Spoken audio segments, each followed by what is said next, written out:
हम शरीर को देखते हैं तो 16 आधार, कोई भी जब घर बनाया जाता है, मकान बनाया जाता है तो सबसे पहले नींव रखी जाती है, और जितनी नींव मजबूत होती है उतना लंबे समय तक आपका घर टिका होता है। ऐसे ही परमात्मा ने हमारे शरीर का जब निर्माण किया है तो शरीर में जितने भी जंक्शन पॉइंट हैं, जो जॉइंट्स हैं, 16 यदि मुख्य लेते हैं तो 16 ऊपर और 16 नीचे, जहां पर तिलक और चिन्ह लगाए जाते हैं, यही है। 16 ऊपर है, 16 नीचे। 16 आधार ऊपर के और 16 आधार नीचे के, मतलब 32 आधार हमारे शरीर के हैं।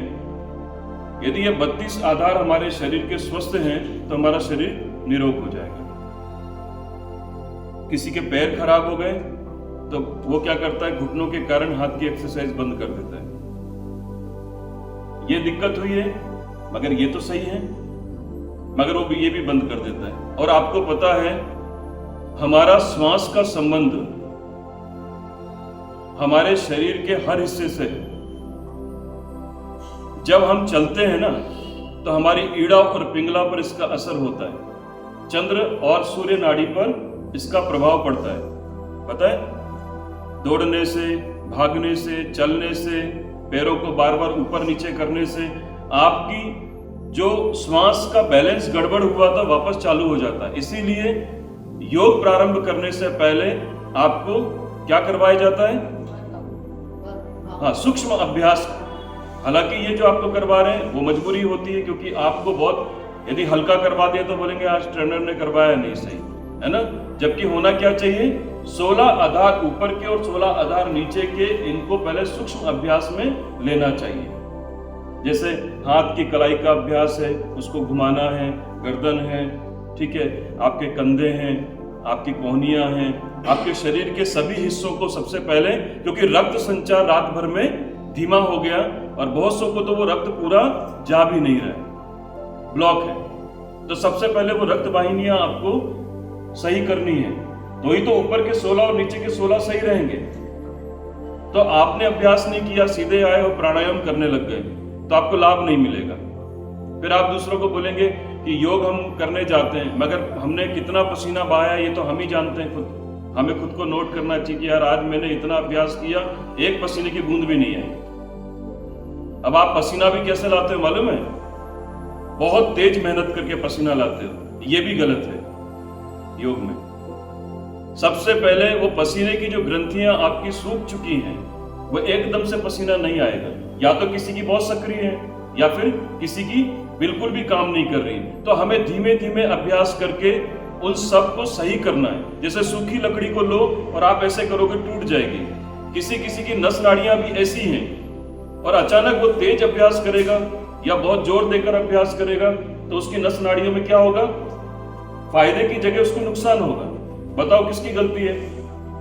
किसी सिखाने वाले की गलती नहीं है, सीखने वाले ऐसे कर रहे हैं। 10th की क्लास की पढ़ाई करने बैठे हो तो 10th के हिसाब से पढ़ना पड़ेगा, है ना। पहली क्लास में आपने एडमिशन लिया तो पहले अपने शरीर को देखना है। यार मेरा शरीर का घुटना टेढ़ा हो रहा है, मुझे सबसे पहले इस टेढ़े घुटने को सही करने के लिए छोटी छोटी अभ्यास करके इसको वापस मरम्मत कर रही है। ऐसे ही चलना चाहिए कि नहीं?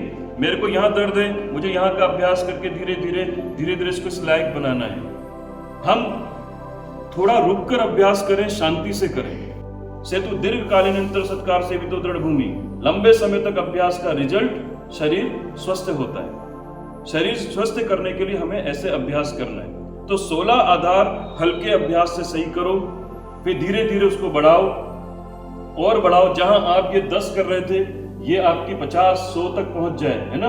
आप जहां ये अभ्यास कर रहे थे ये भी आपका काफी अभ्यास पहुंचे। और जब आप अभ्यास करो तो अभ्यास के बाद में आपको कहीं भी स्ट्रेस नहीं आना चाहिए, तनाव नहीं आना चाहिए। कई बार होता है ना, आज मैंने ये अभ्यास किया था, मुझे बहुत दर्द हो रहा है। क्यों? क्योंकि मेरे अभ्यास की क्षमता थी 10 और मैं कितना कर गया? 50। तो थक गया ना। योग हमें थकना नहीं सिखाता। अब फिर और क्या ध्यान देना है? वो ध्यान देना है यम और नियम, सत्य, अहिंसा, अस्त्य, ब्रह्मचर्य, अपरिग्रह, सोच, संतोष, तप, स्वाध्याय, ईश्वर, प्राणिधान। 5 यम और 5 नियम यदि आप नहीं अपना रहे हो तो भी आपकी योग यात्रा में आपको बाधा होगी। सही खाना, उचित भोजन, पूरी तरह से शयन और योग अभ्यास, इन तीनों को बराबर करो। जैसे 2 मुट्ठी अन्न खाया है तो उसके हिसाब से अभ्यास करना है, 4 मुट्ठी खाया उसके हिसाब। आज तो मैं ये नहीं खाऊंगा, क्यों नहीं खा रहे हो? खाना नहीं खाओगे तो ऊर्जा कहां से आएगी? भूखे रहने से ऊर्जा नहीं आती है। भूखे रहने वाले लोग जल्दी बीमार और जल्दी,